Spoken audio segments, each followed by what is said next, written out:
Hey Mom, it's April 20th. Today's day 90, and it's really ironic because April 20th, 420, is like International Pot Smoking Day. So to have 90 days of like sobriety on International Pot Smoking Day is kind of ironic, wouldn't you say? I have an audition with an agent on Monday, a week from today, so I'm like frantically looking for the right monologue to do. I found a few cute ones, and I got cast in a play as the leading lady, which is exciting. I went for 2 runs today, and I did fencing, so I'm sore and I'm tired, but I feel invigorated too, you know? I went for 2 runs because I don't like to run for very long, so I'd rather go for 2 short ones than for 1 long one. Figure eventually I'll build up my endurance to go up for 1 long one. But, you know, with time. I did 2 20-minute runs today. It was really hot. So the second run was inside. The first one was at 5 in the morning. But it went up to 100 degrees today in Los Angeles. It was ridiculously hot. Yeah, what else happened today? I had acting class. I had Hebrew at work. Tomorrow I'm going to be reading names at this thing for Yom HaShoah. I'm going to be reading a list of names of people who were in the Holocaust as a part of like a memorial event tomorrow morning. Yeah.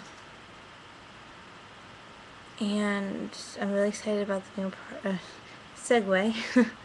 I'm really excited about the new apartment. I found someone who might be my new roommate, so I'm going to get to know her better and see if we click well. Hopefully we do. Yeah, and I got a lesson today in being completely flat out with Samara, because I was saying to her that I was kind of leading her on, because I really do want to live with her, and I love her to death, but I was being really iffy about whether or not I was going to live with her, and then Dad put down a deposit on the place, and I still was trying to make it work, and I was just like, you know what, Samara, next year we're not going to live together, but, you know, the year after that, we'll see when the time comes, but I really, really do want to live with you, and just right now is not the time. So, you know, I got a lesson in being straightforward and honest with what's up for me right now, you know? Which is really important with friends, to be able to do that, I think. Yeah. See that green? That's my really cool sports bra that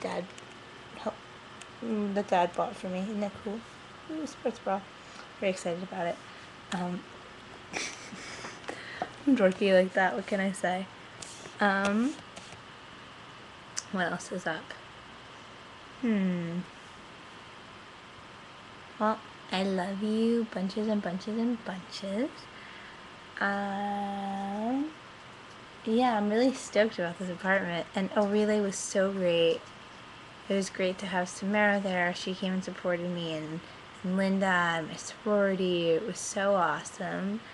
And then I went home after sleeping all day, and then on Sunday night, I just threw out tons and tons of stuff. Cleaning out, you know? Cleaning up shop. So yeah, I love you, and I'll read you a little bit from the last lecture. Brah.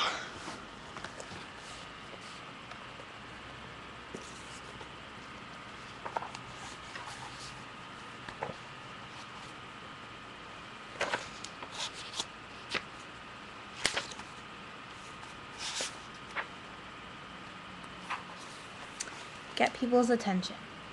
So many of my students were incredibly smart. I knew they would get into the working world and create terrific new software programs, animation projects, and entertainment devices. I also knew they had potential to frustrate millions of people in the process. Those of us who are engineers and computer scientists don't always think about how to build things so that they're easy to use. Here. Okay.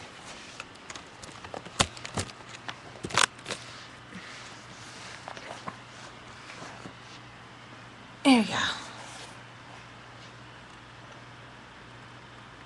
A lot of us are terrible at explaining complex tasks in simple ways. Ever read the instruction booklet for a VCR?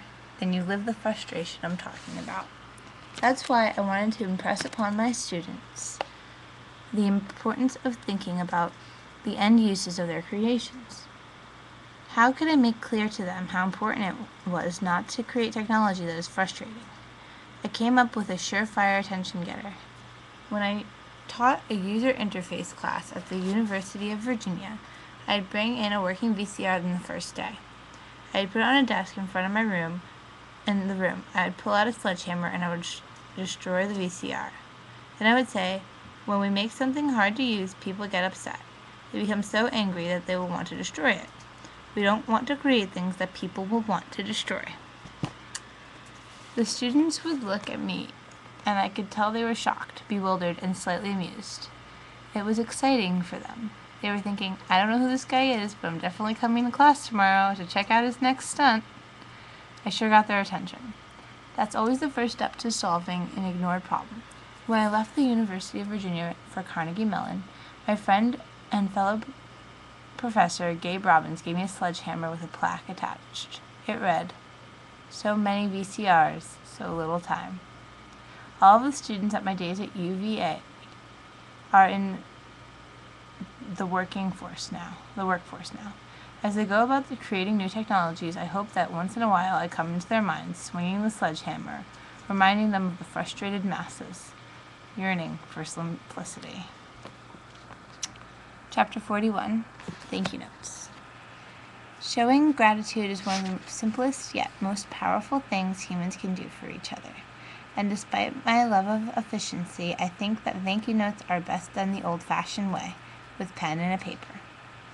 Job interviewers and admissions offices see a lot of applicants. They read tons of resumes from A students with many accomplishments, but they do not see many handwritten thank you notes. If you are a B+ student with your handwritten thank you note will raise you at least a half grade in the eyes of a future boss or admissions officer. You will become an A to them. And because handwritten notes have gotten so rare, they will remember you. When I'd give this advice to my students, it was not to make them into calculating schemers, although I know some embraced it on those terms. My advice was more about helping them recognize that there are respectful, considerate things that can be done in life that will be appreciated by the recipient, and that only good things can result. For instance, there was a young lady who applied to get into the ETC, and when we were about to turn her down, she had big dreams. She wanted to be a Disney Imagineer. Her grades, her exams, and her portfolio were good, but not quite good enough, given how selective the ETC could afford to be. Before we put her into the no pile, I decided to page through her file one more time. As I did, I noticed a handwritten thank you note had been slipped between the other pages. The note hadn't been sent to me, my co-director Don Marinelli, or any other faculty member. Instead, she mailed it to a non-faculty support staffer who had helped her with arrangements when she came to visit. This staff member held no sway over her application, so this was not a stuck-up note. It was just a few words of thanks to somebody who, unbeknownst to her, happened to toss the note to him into her application folder. Weeks later, I came upon it. Having unexpectedly caught her thanking someone just because it was a nice thing to do, I paused to reflect on this. She had written her note by hand. I liked that. This tells me more than anything in her file, I said to Dawn. I read through her materials again, thought about her. Impressed by her note, I decided she was worth taking a chance on, and Dawn agreed. She came to the ETC, got her master's degree, and is now a Disney Imagineer. I told her story, and now she tells it to others. Despite all that is going on now in my life and with my medical care, I still try to handwrite notes when it's important to do so. It's just a nice thing to do, and you never know what magic might happen after it arrives in someone's mailbox. I love you, Mommy. Good night. You're beautiful. You're strong. You're amazing. I'm grateful that you're my mom.